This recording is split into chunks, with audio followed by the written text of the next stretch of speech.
प्रभू येशूच्या नावामध्ये पुन्हा एक वार सर्वांना सलाम. परमेश्वर देवाने पुन्हा एक वार ही सुंदर वेळ आपल्याला दिलेली आहे आणि या वेळेमध्ये पुन्हा एक वार परमेश्वराचं वचनाचं मनाने चिंतन आपण करणार आहोत. म्हणून देवाकडे सहाय्य मागू. परमेश्वर देव या सेवेच्या द्वारे, या वचनाच्या द्वारे नक्कीच आम्हा प्रत्येकाला आशीर्वादित करेल. प्रार्थना करूया. पवित्र सैन्यांच्या यहोवा देवा, पुन्हा एक वार आम्ही तुझ्या नावाला धन्यवाद देतो, तुझे आभार मानतो. मान सन्मान गौरव तुला देत तुझ्या चरणाजवळ येतो, यासाठी की या जिवंतांच्या भूमीवर तू तुझी दया आमच्यावर विपुल अशी केली आहेस. प्रभू, आम्हाला टाकलं नाहीस, आम्हाला तू सोडलं नाहीस, तर पुन्हा एक वार तुझ्या वचनामध्ये दृढ परिपक्व होण्यासाठी तू आम्हाला वेळ दिली आहेस, संधी दिलेली आहेस.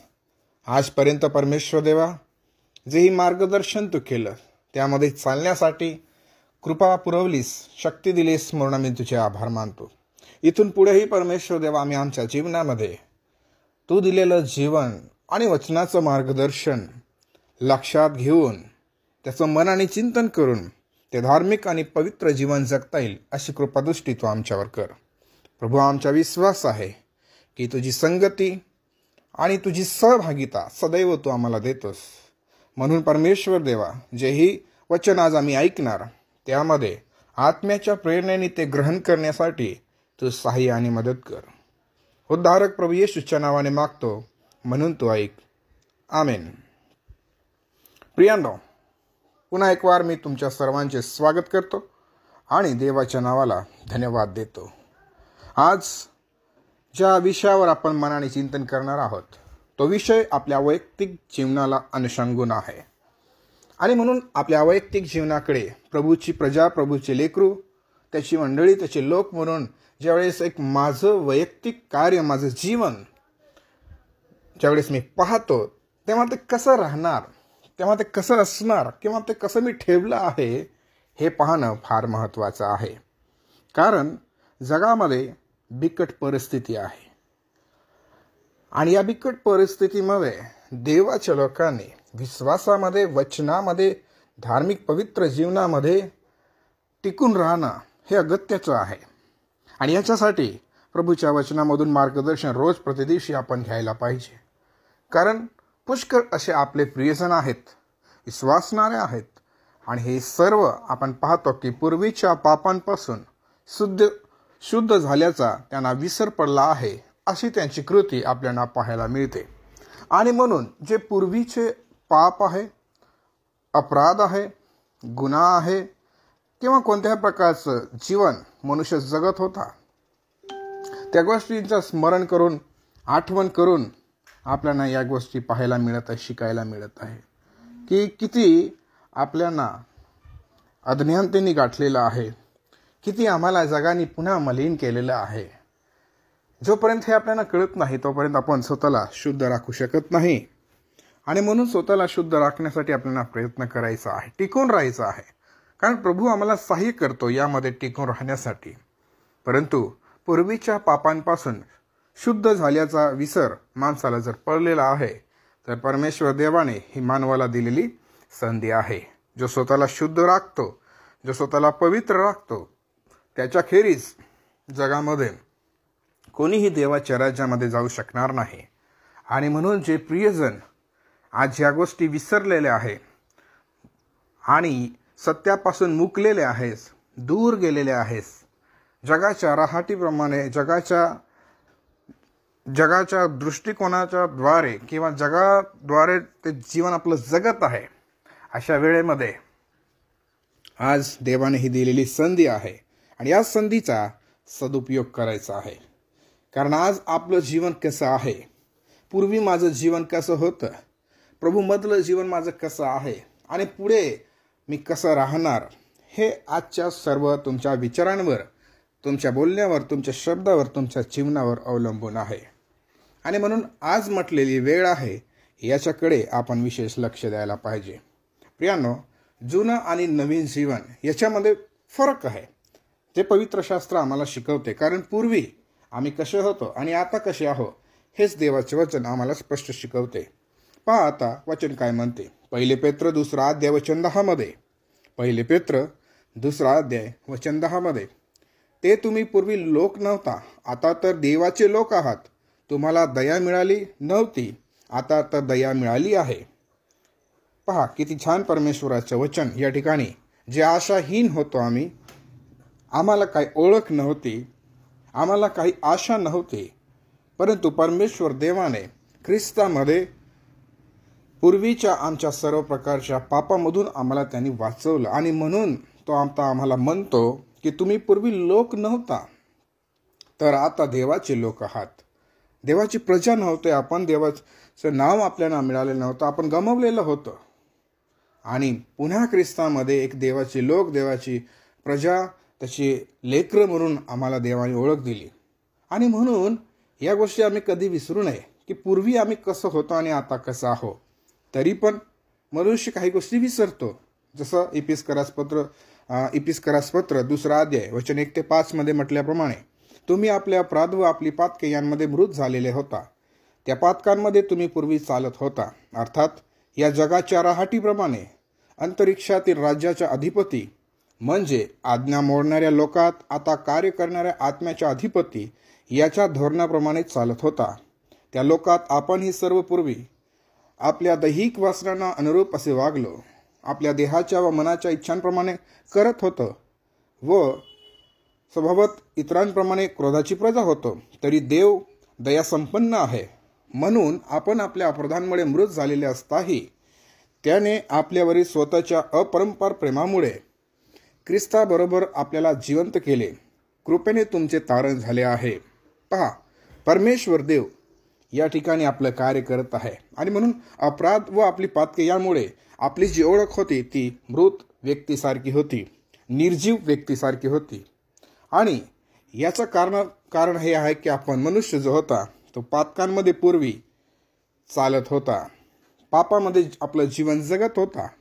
आणि जो सैतान आहे, भुलवणारा आहे, फसवणारा आहे, त्या सैतानाच्या योजनेने आपली कृती, आपलं वागणं त्याचं होतं, तसं चालणं त्याचं होतं.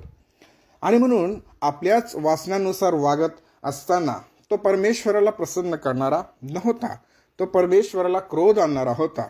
देवापासून दूर आणि वेगळं राहून आपलं जीवन तो जगत होता. मनुष्य स्वकेंद्रित पापामध्ये मलिन झालेला असा होता. परंतु परमेश्वर देव त्या क्रोधाच्या प्रजांमध्ये आपण असताही आम्हाला परमेश्वर देवाने देव दयासंपन्न आहे असं म्हटले. त्यांनी आपल्यावर दया केली, कृपा केली. आणि आपल्या अपराधांमध्ये मृत असताही आपल्यांना त्याच्या अपरंपार प्रेमामुळे आम्हाला त्याने जिवंत केलं असं म्हटलेलं आहे. परंतु लोकांना याचा विसर पडत चाललेला आहे. लोक त्या भयामध्ये ते आपलं जीवन जगत नाही आहे. आणि त्या समयामध्ये जुन्या स्वभावामध्ये जसा मनुष्य आपल्या इच्छाच पूर्ण करत होता, इथे परमेश्वराची इच्छा पूर्ण करायची असते, परंतु हे मनुष्य विसरला. आणि म्हणून पूर्वी आपल्या इच्छा पूर्ण करून आपण आपलं जीवन जगत होतं, आपल्याच पद्धतीने, आपल्या विचाराने, आपल्या शक्तीने आपण जगण्याचा प्रयत्न करत होतो. परंतु प्रभूमध्ये ज्यावेळेस आपल्याला जीवन मिळते त्यावेळेस प्रभूच्या इच्छा प्रथम असल्या पाहिजे, प्रभूच्या योजना प्रथम असल्या पाहिजे, आणि तेव्हा आपण पवित्र आणि धार्मिक जीवन जगू शकतो.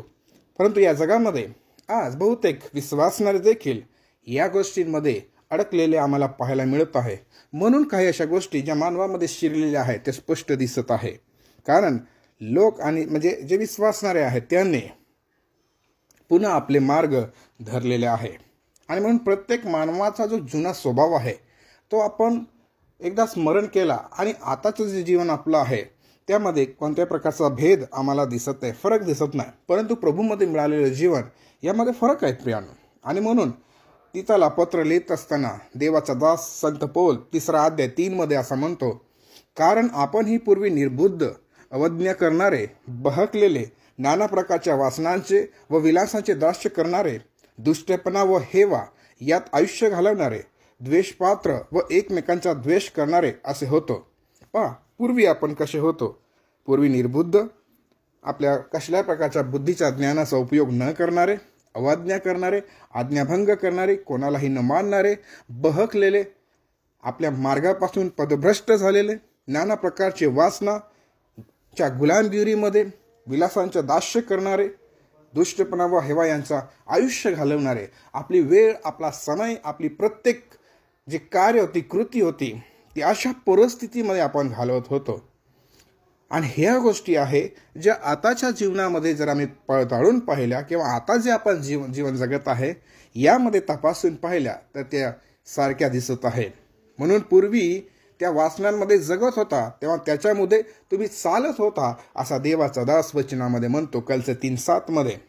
म्हणून प्रियानो, इफिस 5 अध्यायामध्ये प्रभूचा दास असा म्हणतो की त्या लोकांच्या हातून जी कर्मे गुप्तपणे होतात त्यांचा उच्चार करणे देखील लज्जास्पद आहे असं म्हटलेलं आहे. आणि जे आपलं मार्ग भटकले आहे किंवा जो परमेश्वर देवाने त्यांना वाचवलेला आहे, पूर्वीच्या पापांपासून त्यांना शुद्ध त्यांनी केलेलं आहे, याचा ज्यांना विसर पडलेला आहे, त्यांची कर्म गुप्तपणे जे आहे ते फार भयंकर होत चाललेली आहे. किती गुप्त पातक मनुष्य आज करत आहे. उघड पाप जे आहे ते लोकांना माहीत असतात, परंतु पुष्कळ अशी गुप्त पातक आहे त्याच्यामध्ये आज मनुष्य स्वतःला झोकून देत आहे, स्वतःचा जीवनाचा नाश करून घेत आहे. आणि जी संधी, जी वेळ परमेश्वर मानवाला देत आहे त्या वेळेचा सदुपयोग त्याला करता येत नाही आहे. आणि म्हणून जी कर्म गुप्तपणे होत आहे याच्याकडे लक्ष द्या. आपला जुना स्वभाव जो तुम्हाला पुन्हा हावी होत आहे याच्याकडे लक्ष द्या. जो सैतान त्याच्या योजनेनुसार आम्हाला चालवण्याचा प्रयत्न करत आहे, त्याच्या कुयुक्त्यानुसार आम्हाला चालवण्याचा प्रयत्न करत आहे, याच्याकडे लक्ष द्या. जोपर्यंत तुम्ही पाहणार नाही आणि आपल्याच इच्छा पूर्ण करण्याचा प्रयत्न करणार, ज्याच्यात तुम्ही प्रभूची इच्छा पूर्ण करू शकत नाही आहे, प्रभूचं वचन तुम्ही पाळू शकत नाही आहे, प्रभूला तुम्ही मान आणि सन्मान देऊ शकत नाही आहे, तुमच्यामधून आणि आपल्या प्रत्येकाच्या जीवनामधून जर ख्रिस्त गाजवला जात नाही आहे, तर पूर्वी जे आपलं जीवन होतं तेच आपलं आताही जीवन आहे. एक तर म्हणून 2 गोष्टी नक्की आहे. एक तर माणसाचा शुद्ध झाल्याचा विसर पडलेला आहे, परमेश्वर देवाने त्याला शुद्ध केला याचा विसर पडला आहे.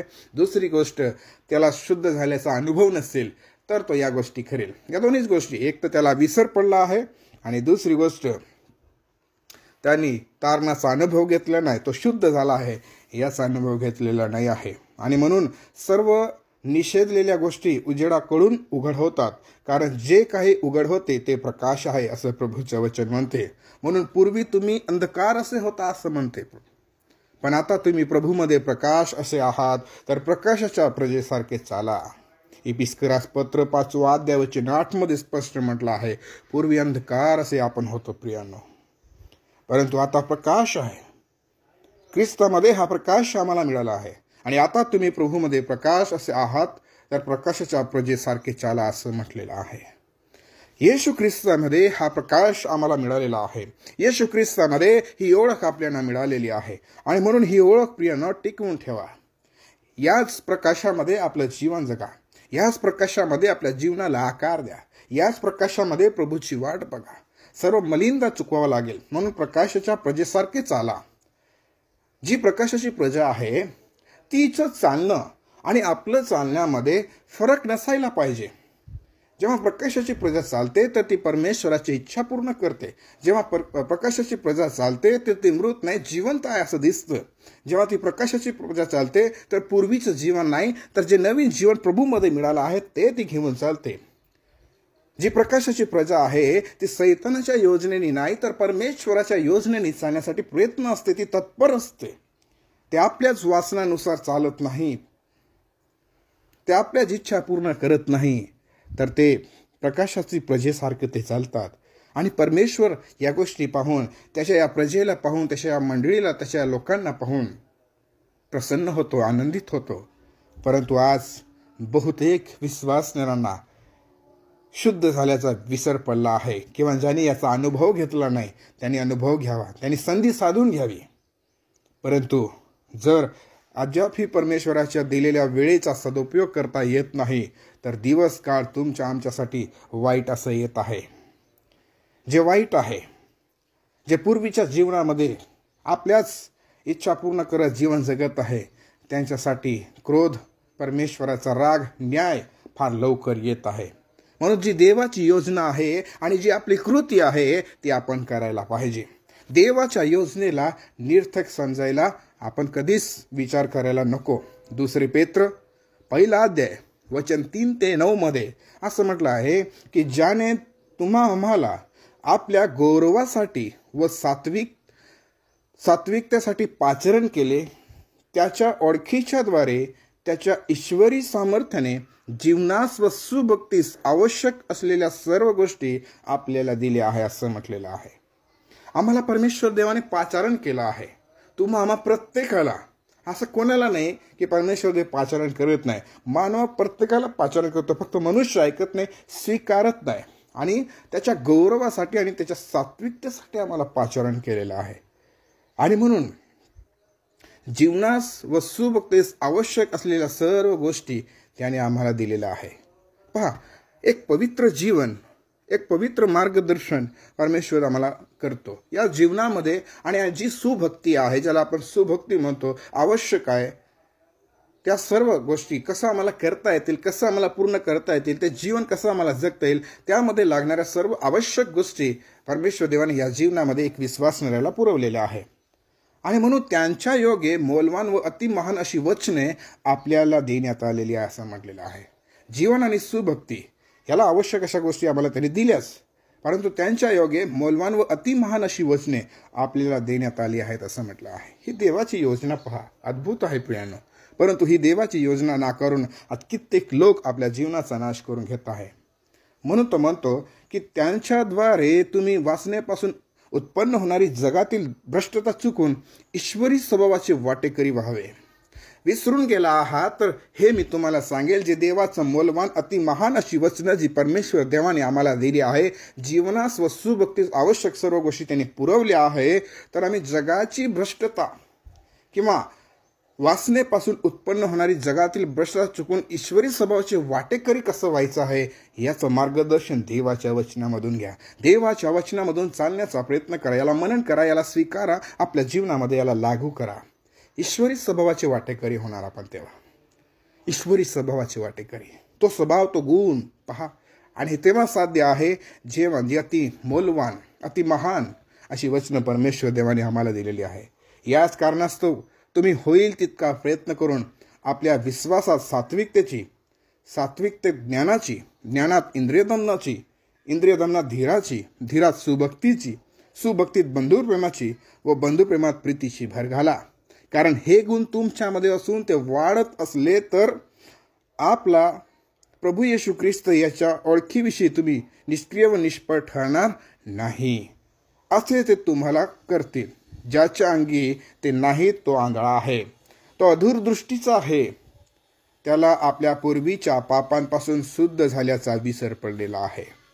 म्हणून प्रियानो, आपलं निष्क्रिय आणि निष्फळ व्हायचं नाही आहे. आपल्या जीवनामध्ये नेहमी क्रियाशील असा आणि फळ देणारे असा. ख्रिस्तामध्ये एक ओळख आम्हाला मिळालेली आहे. म्हणून आंधळ्यासारखं नाही, अधूरदृष्टीच्या व्यक्तीसारखं नाही, आणि पूर्वीच्या पापांपासून शुद्ध झाल्याचा विसर पडलेल्या व्यक्तीसारखं आम्हाला जगायचं नाही आहे. तर प्रभूचे लोक, प्रभूचे प्रजा, त्याचे जी ओळख परमेश्वराने त्याचे लेकरू म्हणून आम्हाला दिलेली आहे, त्यामध्ये आपण जगायचं आहे. म्हणून जीवनाला, सुभक्तीला आवश्यक अशा सर्व गोष्टी दिल्या आहे. मौल्यवान अशी महान वचनं आम्हाला दिलेली आहे. म्हणून जगाची भ्रष्टता चुकवण्यासाठी देवाच्या वचनाचं मार्गदर्शन घ्या. आणि जेव्हा देवाच्या वचनाचं मार्गदर्शन तुम्ही घेणार, तेव्हा परमेश्वर देव तुम्हाला या सत्यामध्ये टिकण्यासाठी, चालण्यासाठी सहाय्य आणि मदत करेल. म्हणून जे तुम्ही पूर्वी परके व दुष्कर्म करत मनाचे वैरी झाला होता, त्या तुमच्या आता त्याने स्वतःच्या रक्तमांसाच्या देहात मरणाच्या द्वारे समेट केला आहे, यासाठी की त्याने तुम्हाला पवित्र, निष्कलंक व निर्दोष असे आपणासमोर उभे करावे. परमेश्वराची योजना आहे की आपण पवित्र, निष्कलंक आणि निर्दोष असे देवासमोर उभे राहावे. आणि म्हणून आपण पूर्वीच्या गोष्टींमध्ये पडून राहू नये, कारण पूर्वीच्या गोष्टी मृत आणि सैतानाच्या योजनेने पापाच्या दासत्वामध्ये फसलेल्या अशा प्रकारच्या गुलामगिरीमध्ये आपण होतो पूर्वी, आणि त्याच्यामध्ये आज आम्ही राहू नये. म्हणून जे आम्ही परके होतो पूर्वी, दुष्कर्म करत होतो, मनाने वैरी आपण झालो होतो देवाचे, पण त्याने म्हणजे येशू ख्रिस्ताने स्वतःच्या रक्तमासाच्या देहात मरणाच्या द्वारे समेट केला असं म्हटलं आहे. येशू ख्रिस्ताचं दुःख तुम्ही विसरून जाऊ नका प्रियानो. जे पाप करत आहे, पाप करताना परमेश्वराचं बलिदान कधी विसरून जाऊ नका. लोक या बलिदानाला विसरले, शुद्ध झाल्याचा विसर त्यांना पडला. जो समेट परमेश्वर देवाने केला, आपल्या वागण्याने त्या समेटाला तुच्छ लेखणारे लोक झाले. परंतु परमेश्वर देव आजही संधी देत आहे पवित्र, निष्कलंक आणि निर्दोष राहण्यासाठी. कारण आपण त्याच्यासमोर तसेच उभे राहायला पाहिजे. तसंच तो आम्हाला उभं करेल. आणि म्हणून गांभीर्याने या गोष्टीचा आपण विचार करायला पाहिजे. जर तुम्ही विश्वासात स्थिरावलेले व अढळ राहतात आणि जी सुवार्ता तुम्ही ऐकली, आकाशाखालच्या सर्व सृष्टीत जिची घोषणा झाली व जिचा मी पोल सेवक झालो आहे, तिच्या आशेपासून तुम्ही ढळा नाहीत, तर या सर्व गोष्टी होतील प्रियांनो. म्हणून जे आव्हान आहे ते आपण स्वीकारायला पाहिजे. गंभीर आणि सावध आपण राहायला पाहिजे. प्रभूला काय संतोषकारक आहे हे पारखून घे जा, असा प्रभूचा दास म्हणतो इपिस्करास 5व्या अध्यायामध्ये. म्हणून अंधकाराच्या निष्फळ कर्माचे भागीदार होऊ नका, तर उलट त्यांचा निषेध करा असं म्हटलं आहे. त्याचा विरोध करा किंवा त्याच्यापासून वेगळे व्हा, दूर व्हा. हे आव्हान स्वीकारा. कारण प्रभूला काही संतोषकारक आहे? पवित्र, निष्कलंकता आणि निर्दोषता, विश्वासूपणा. त्याची प्रजा, तशी लोक प्रकाशाच्या प्रजेसारखी चालत आहे, जसं जीवन जगत आहे. जे जीवन ख्रिस्ताने आम्हाला दिलं आहे त्या जीवनाला घेऊन जर आपण चालत आहे तर परमेश्वराला हे संतोषकारक आहे, ते आवडते. म्हणून खऱ्या मनाने त्याची प्रजा, त्याचे लोक म्हणून आपलं जीवन जगण्याचा प्रयत्न करा. नाहीतर प्रियानो, अतिशय कठीण दिवसांमध्ये आपण येऊन पडलेलो आहे आणि आपण तरीही निद्रिस्त अवस्थेमध्ये आहोत. आणि जर निद्रिस्त अवस्थेमध्ये जर कोणी पडलेला आहे तर त्याने उठावे अशी वेळ आलेली आहे. म्हणजे ख्रिस्ताचा प्रकाश त्याच्यावर पडेल. म्हणून प्रभूचं वचन म्हणतो की हे निद्रिस्ता जागा हो व मेलेल्यातून उठ, असं म्हटलेलं आहे. म्हणजे ख्रिस्ताचा प्रकाश तुझ्यावर पडेल. हा प्रकाश पडणं गरजेचं आहे. आणि हा प्रकाश मिळाला आहे तर याला सोडणं नाही, याचा त्याग करायचा नाही आहे. म्हणून अज्ञानासारखे चालायचं नाही, तर ज्ञानासारखे स्वभावावर नजर ठेवून जपून चाला. वेळेचा सदुपयोग करा, कारण दिवस वाईट आहे. ख्रिस्तामधील सत्य व सत्याचे सामर्थ्य हेच आहे की तुम्ही तर त्याचेच ऐकले असेल, तर येशूच्या ठाई जे सत्य आहे त्याप्रमाणे तुम्हाला त्याच्यामध्ये शिक्षण मिळाले असेल. ते असे की तुमच्या पूर्वीच्या आचरणासंबंधी जो जुना मनुष्य त्याचा तुम्ही त्याग करावा. जो पूर्वीचा आमचा जुना मनुष्य होता त्याचा त्याग आम्ही करायला पाहिजे. त्याला आम्ही परिधान करायचं नाही आहे. आम्हाला ख्रिस्ताला परिधान करायचं आहे. तो कपटाच्या वासनाने युक्त असून त्याचा नाश होत आहे का हे पाहायला आपण पाहिजे. आणि तुम्ही आपल्या मनोवृत्तीत नवे व्हावे, आपली विचारसरणी नवीन व्हायला पाहिजे. आणि सत्यापासून निर्माण होणारे नीतिमत्व व पवित्रता यांनी युक्त असा देवसदृश्य निर्माण केलेला नवा मनुष्य आपण धारण करायला पाहिजे. सत्य जे आहे त्याच्यापासून निर्मिती होते. ते कशाची? नीतिमत्व व पवित्रता यांच्याने युक्त असा देवसदृश्य निर्माण केलेला नवा मनुष्य आहे प्रियानो. या नवन मनुष्याला आपण धारण करायला पाहिजे. म्हणून पूर्वीच्या आचरणासंबंधी जो जुना मनुष्य त्याचा आम्ही काय करायला पाहिजे? त्याग करायला पाहिजे. म्हणून विसर पडला आहे तर जाणून घ्या की परमेश्वराने आमच्यावर दया करून, प्रीती करून, दुःख सहून, म्हणजे त्याने जे दुःख सहन केलं, हाल कष्ट त्यांनी स्वतःवर घेतले, तोच परमेश्वर आज पुन्हा या गोष्टीचं स्मरण करून देत आहे. म्हणून जसं कोणी कुटुंबात असेल, असं कोणी मंडळीत असेल, असं कोणी तुमचं मित्र मैत्रीण असेल, किंवा तुमचं वैयक्तिक जीवन यामध्ये परिपूर्ण होत नसेल, तर कदाचित जुन्या मनुष्याने तुमच्यावर पुन्हा प्रभुत्व मिळवलेलं आहे असं ते होईल. म्हणून ही संधी आहे, याचा सदुपयोग त्या ठिकाणी व्हायलाच पाहिजे. म्हणून येशूच्या ठाई असलेले सत्य व त्यामध्ये मिळालेले शिक्षण आपल्याला आपल्या जुन्या मनुष्याचा त्याग करण्यास मदत करते व आपल्याला नाश करणाऱ्या वासनांचा नाश रोज व नेहमी होत असतो आणि आपण देवसदृश्य नवा मनुष्य धारण करण्यास सिद्ध होतो. या गोष्टी कधी आपण विसरायला नको. म्हणून जी देहाची कर्म आहे ती सर्व तुम्हाला ठाऊक आहे आणि याच देहाच्या कर्माने आम्ही पूर्वी बांधलेले होतो, त्या गुलामगिरीमध्ये होतो. म्हणून कोणता आत्मा आपल्यामध्ये आहे हे लक्षात ठेवा. हे जाणून घ्या, कारण पूर्वी तुम्ही देवाला ओळखत नव्हता असा प्रभूचं वचन आम्हाला म्हणते. परंतु आता जर आम्ही देवाला ओळखतो तर आम्ही त्याला अब्बा आणि बापा अशी हाक मारतो. तुम्ही देवाला ओळखतात, किंबहुना देवाने तुमची ओळख करून घेतली आहे, तर मग दुर्बळ व निसक्त अशा प्राथमिक शिक्षणाकडे पुन्हा कसे वळतात असा एक प्रश्न आहे. आणि हेच आहे जे आपल्या मनाला आम्ही विचारायला पाहिजे. आमच्या मनाला याची उकळी लागू द्यायला पाहिजे, प्रश्न विचारायला पाहिजे, मी कसं काय वळत आहे जर मी या सर्व गोष्टी कळतोय पाहतोय तर. म्हणून पुत्राच्या आत्म्याला तुमच्या आमच्या अंतःकरणात ज्याने पाठवलं आहे त्याला घेऊन चाला प्रियानो, त्याला जगू द्या. जसा पौल म्हणतो की मी नाही तर ख्रिस्त माझ्या ठाई जगतो. आपण जगायचं नाही तर प्रभूला जगू द्यायचं आहे, कारण त्याला आपण परिधान केलंय. त्या पुत्राच्या आत्म्याने आम्ही कसं आहे बदललेलं आहोत.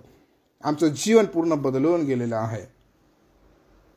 आणि म्हणून त्याच्या इच्छा पूर्ण करण्यासाठी आपल्या जीवनामध्ये नेहमी प्रयत्न करा. आपल्या जीवनामध्ये जे लिखित वचन पवित्र शास्त्र म्हणून देवाने आम्हाला दिलेलं आहे ते कसं आम्हाला पाळता येईल याच्यासाठी योजना करा. आपलं मन याच्यासाठी 24 आवर्स याच्यामध्ये आपण काय करायला पाहिजे, केंद्रित करायला पाहिजे. जेव्हा जेव्हा तुमचं मन भटकेल तेव्हा तेव्हा तुम्हाला शैतान दूर घेऊन जाईल या वचनापासून.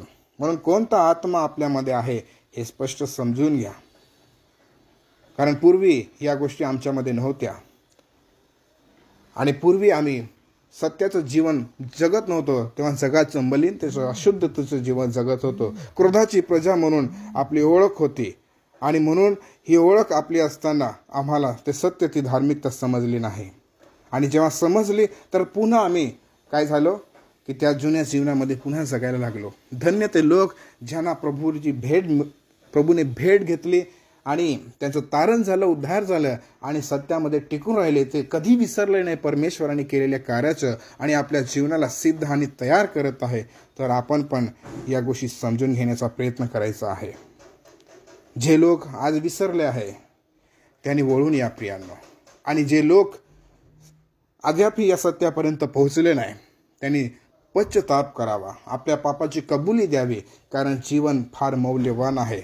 या जीवनातून गेल्याने, या जीवनाचा प्रवास आपल्या संपल्याने जो न्याय आपल्या समोर ठेवलेला आहे तो फार भयंकर असा आहे. सर्व काळ पेटणाऱ्या अग्नीमध्ये मनुष्याला दंड मिळेल आणि ते जीवन चांगलं नाही, तो दंड चांगला नाही. म्हणून प्रभू सांगते आपलं जीवन राहावं, मिळावं, ही परमेश्वराची जी इच्छा आहे. कोणाचाही नाश होऊ नये, ती इच्छा पूर्ण व्हावी म्हणून आपलं कर्तव्य आहे. आपण ते पूर्ण करायला पाहिजे. जगामध्ये जे सुख विलास जरी आम्हाला काही वेळासाठी समाधानाचे वाटत असेल, परंतु ते येणारा जो भयंकर दंड आहे त्याची सुरुवात आपणच स्वीकारलेली आहे असं त्याचं चित्र होतं. आणि म्हणून नवीन जन्माची हीच खरी आपली साक्ष असायला पाहिजे, जी साक्ष योहान 9:25 मध्ये या ठिकाणचा जो आंधळा आहे तो देतो. तो म्हणतो तो पापी आहे किंवा नाही हे मला ठाऊक नाही, पण मला एक गोष्ट ठाऊक आहे की मी पूर्वी आंधळा होतो, आता मला दिसते. त्या आंधळ्याविषयीची साक्ष बघा. तो येशू ख्रिस्ताविषयी लोक बोलत होते, परंतु तो काय म्हणतो, तो पापी आहे किंवा नाही हे मला ठाऊक नाही, पण मला एक गोष्ट ठाऊक आहे की मी पूर्वी आंधळा होतो व आता मला दिसते. म्हणून जन्म आंधळ्याला दृष्टी दिली. पापमय अंधत्वामधून प्रभू प्रकाशमय आपल्याला दृष्टी देतो. विश्वास व पश्चाताप करा ही गोष्टीचा जाणीव करून घेण्यासाठी, ते जीवन जगण्यासाठी. आणि असं म्हणा की मी पूर्वी आंधळा होतो, आता मला दिसतं. माझ्या प्रभूने मला या गोष्टीचं स्पष्टीकरण दिलेलं आहे. ते जीवन मला जगायचं आहे हे तुम्ही लोकांना सांगा, ते लोकांना जगवून दाखवा. उलट तुम्ही जगाच्या जुन्या स्वभावामध्ये आपलं जीवन जगत आहात आणि अतिशय भयंकर अजून त्यामध्ये भर घालून अशी जी कर्मे गुप्तपणे करायला लागल्या आहात, त्याच्याने तुम्ही आणि तुमच्या कुटुंबाचं मंडळीला धोकेदायक असे झालेले असतात. म्हणून तुम्ही प्रभूमध्ये प्रकाश असे आहात तर प्रकाशाच्या प्रजेसारखे चाला, कारण प्रकाशाचे फळ सर्व प्रकारचे चांगुलपण, नीतिमत्व व सत्यता यात दिसून येते. म्हणून देवाची योजना कधी विसरू नका. ज्या योजनेने परमेश्वर देवाने आम्हाला बोलवलं, एकत्रित केलं, पाचारण केलं, जीवन सुभक्तीस आवश्यक अशी मौल्यवान अति महान वचनं दिली आणि जगाची भ्रष्टता चुकवण्यासाठी, मलिनता चुकवण्यासाठी, ईश्वरी स्वभावाचे वाटेकरी व्हावे यासाठी जी वचनं दिली आहेत तिचं पालन करा, ते घेऊन चाला. जेणेकरून पूर्वीच्या पापांपासून शुद्ध झाल्याचा आपल्याला विसर पडणार नाही. तर आम्ही ख्रिस्ताला गाजवत, आपला वधस्तंभ घेऊन, प्रभूची वाट पाहत, देवाची आराधना करत, लीन नम्रतेने, पावित्र्याने हे जीवन जगत राहणार आणि देवाला जे संतोषकारक आहे ते आपल्या जीवनात होत राहील. अंतिम मी तुम्हाला हेच सांगेल की आम्हाला देवासमोर पवित्र, निष्कलंक आणि निर्दोष असं त्याच्यासमोर उभं राहायचं आहे. म्हणून त्याचं ऐका, तोच या गोष्टीमध्ये सहाय्य करेल. प्रार्थना करू. प्रभू, आभार मानतो, तुझ्या नावाला धन्यवाद देतो पवित्र आणि शुद्ध जीवन दिल्याबद्दल. परंतु आज जे आमचे पुष्कळसे बहीण भाऊ या सत्यापासून मुकले आहेत, किंवा परमेश्वर देवा आमच्या जीवनामध्ये ज्या कमतरता आहे तुला ठाऊक आहे, परंतु प्रभू पूर्वीच्या पापांपासून शुद्ध झाल्याचा विसर पडला जर आहे, तर आम्ही हीच प्रार्थना करतो प्रभू की आम्हाला पुन्हा नव्याने तुझ्याकडे वळून येण्यासाठी, किंवा जे प्रियजन या सत्यापासून भटकलेले आहे, विसर पडलेला आहे, त्यांचा ताबा तू घे प्रभू आणि त्यांच्या जीवनावर तुझ्या आत्म्याचे नियंत्रण घे आणि वळून येऊन परमेश्वर देवा एक प्रकाशाची प्रजा कशी चालते, ज्यांचा उद्धार तू केला आहे, ज्यांना तू आपले लेकरं म्हणून अधिकार दिला आहे, ज्यांना तू पाचारण केलेलं आहे तुझ्या धार्मिकतेसाठी, तुझ्या गौरवासाठी, तुझ्या सात्विकतेसाठी आणि सुभक्तीसाठी, जीवनासाठी जी मौल्यवान अति महान वचनं तू दिलेली आहे त्याचं पालन करण्यासाठी तू सहाय्य आणि मदत कर. ईश्वरी स्वभावाचे वाटेकरी आम्ही व्हावे म्हणून तू सहाय्य आणि मदत कर. जे प्रियजन प्रभू या सत्याला घेऊन चालत आहे त्यांना अधिक परिपक्व कर. परंतु प्रभू जे नाश होत आहे त्यांना पश्चातापी अंतःकरण देऊन तुझ्याकडे वळून यावं म्हणून तू सहाय्य आणि मदत कर. आमची खात्री आणि भरोसा आहे प्रभू की कित्येक लोकांना तू एक वेळ दिलेली आहे आणि या वेळेचा सदुपयोग त्यांना करता यावा म्हणून आम्ही तुझकडे प्रार्थना करीत आहोत. म्हणून प्रभू अंधकाराच्या निष्फळ कर्माचे आम्हाला भागीदार तू होऊ देऊ नकोस आणि तू त्यासाठी आम्हाला मार्गदर्शन करतो. म्हणून प्रभू अंधकाराच्या प्रत्येक निष्फळ गोष्टीचा आम्हाला निषेध करता यावा म्हणून तू शक्ती आणि सामर्थ्य दे. परंतु जे नाश होत आहे त्यांच्यासाठी आमची ही प्रार्थना आहे की प्रभू तुझा जो आवाज आहे तो त्यांच्या कानी, त्यांच्या अंतःकरणापर्यंत तू पोहोचू दे आणि या जगामध्ये ज्ञानी लोकांसारखं नजर ठेवून जपून चालण्यासाठी शहाणपण तू आम्हाला दे. आमचा विश्वास आहे प्रभू की जोपर्यंत आम्हाला हे जीवन दिलं आहे, या जीवनामध्ये जी ही वेळ तू आम्हाला दिलेला आहे याचा उपयोग कसा करायचा आहे याचं मार्गदर्शन तूच आम्हाला करतो. म्हणून आम्ही आमचं अंतःकरण, मन, जीवन तुझ्या हातामध्ये सोपून देतो, जेणेकरून जो देवसदृश्य असा नवीन मनुष्य आहे, जो नीतिमत्व पावित्र्याने युक्त आहे, त्याला आम्ही धारण करावं आणि आमच्या मनोवृत्तीत आम्ही नवीन होत जावे म्हणून शक्ती आणि सामर्थ्य दे. प्रभू केवळ या सत्याच्याद्वारे आमच्या जीवनातून तुझेच गौरव करून घे. म्हणून आम्ही पुन्हा एक वार प्रभू तुझे आभार मानतो की हे सत्यवचन आमच्यापर्यंत पोहोचवलं आणि तुझे लोक, तुझी प्रजा म्हणून आम्ही जगावं त्यासाठी मार्गदर्शन आणि बोध केलास म्हणून तुझे आभार मानतो. मला आणि ऐकणाऱ्या प्रत्येक बहीण भावाला आशीर्वादित कर आणि या वचनानुसार कृती करण्यासाठी सहाय्य आणि मदत कर. आम्ही सर्वजण तुझ्या पवित्र हातामध्ये सोपविले जातो. उद्धारक प्रभू येशूच्या नावाने मागतो म्हणून तू ऐक. आमेन. God bless you. परमेश्वर देव आम्हा प्रत्येकाला सियोन येथून आशीर्वादित करो.